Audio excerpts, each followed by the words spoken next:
আর আমি ব্যালট খালি করে রাখছি। পকেটে রাখছেন? জি স্যার। তো বন্ধুর নাম কি? ও আমার মতনই এক বাঙালি। সে কি আছে না চলে গেছে? মানে তার নাম তো জানেন। আপনার নামটা খেয়াল, আপনার নাম কি? আপনার নাম কি? আমার নাম শাহিন। শাহিন। গ্রাম মানে গ্রামে এই যে এইটাই তালবাড়িয়া। তালবাড়ি আপনার এনআই কার্ড আছে সাথে? আপনার ভোটার নম্বর কত? ক্রমিক নম্বর কত? তো ভোট দিতে আসছেন আপনি, এটা মনে নেই আপনার? সিল নাই নেন, সিল না নিয়ে কি আপনাকে ভিতরে ঢুকতে দিয়েছে? স্লিপ দিচ্ছে না? নাম্বার দিছিলাম। হ্যাঁ, ওইটা কই?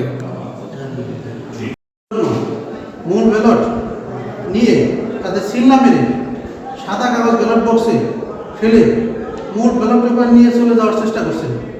আপনাকে দায়িত্ব পালনকারী কর্মকর্তাগণ হাতে হাতে ধরেছেন।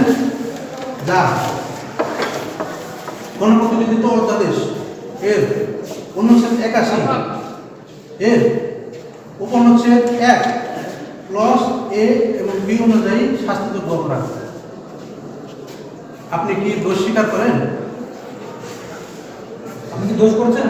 স্যার আমি যখন লিখছি তাহলে তো অপরাধী অবশ্যই।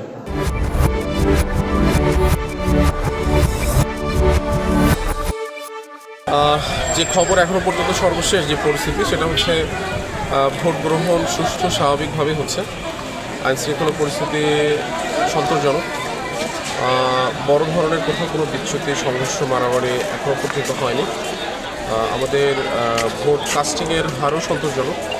আমাদের কোনো কোনো কেন্দ্র থেকে খবর আসছে প্রায় 50% মতো আমাদের ভোট কাস্টিং হয়ে গেছে 12টার আগে বা 12টার সময়।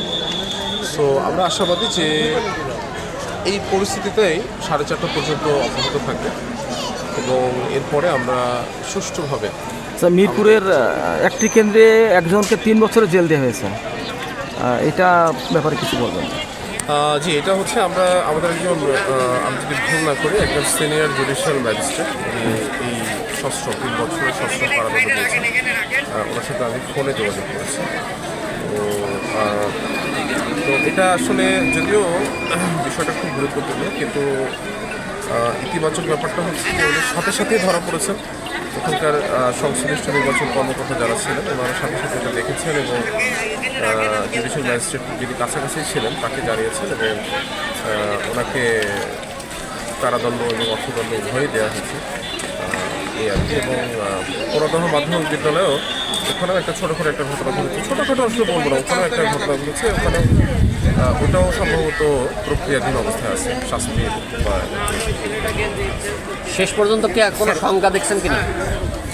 না, আমরা এখনো পর্যন্ত কোনো সংখ্যা দেখছি না। আমাদের 114টা মিরপুর উপজেলার 13টা ইউনিয়ন, একটা পৌরসভাতে 114টা ভোট কেন্দ্রেই আমাদের আইন শৃঙ্খলা রক্ষাকারী বাহিনী মোতায়েন আছে। সেনাবাহিনীর প্রায় 6টার অধিক টহল মোতায়েন আছে। বাংলাদেশ পুলিশের প্রায় 13টা টহল স্ট্রাইকিং ফোর্স মিলে মোতায়েন আছে। বিজিবি সদস্যরা আছে। আমাদের নির্বাহী ম্যাজিস্ট্রেটরা আমাদের মাঠে আছেন আর কি, প্রত্যেকটা ইউনিয়নের প্রত্যেকটা জায়গাতে।